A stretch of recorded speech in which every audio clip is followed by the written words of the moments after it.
1 John 3, verse 12, needs to be read with a few verses that precede it. Starting at verse 10, we read, "By this the children of God and the children of the devil are obvious.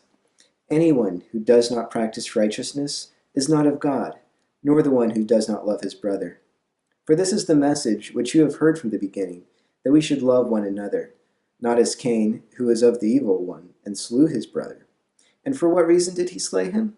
Because his deeds were evil, and his brothers were righteous."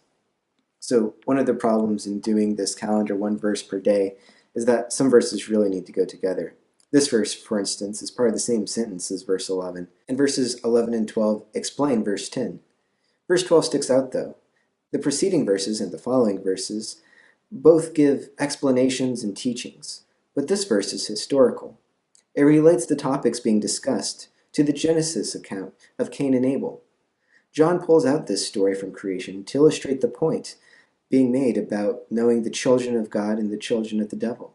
Looking back at Genesis, we see in the first 4 chapters God's creating all things, his relationship with man, man's fall from that relationship, and man's break in relationship with others. This takes us back to what we talked about yesterday with the greatest commandment.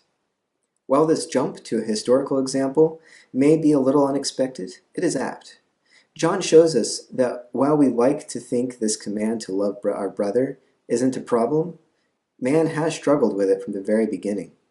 I know I'm tempted to think of Cain as merely an extraordinary character used in the Bible to show how quickly sin spread. While this is seen in the account, just seeing Cain as the spreading of sin weakens the impact of what happened. Cain grew up in the same home as Abel. Both were presumably taught by their parents about God. They both saw the need to offer sacrifices to God. Cain was a worshiper, just like me. I grew up going to church every Sunday, and my parents taught me about God. This brings Cain into a new light, at least for me, and this is why the warning and instructions in this chapter are so important. It is not enough to hear about God and have an intellectual understanding of who he is. This knowledge must change how I live. What we do and why we do things are important. So, what are my deeds like? Am I acting on head knowledge for personal gain? Or is God seen in me as I practice righteousness and love my brother?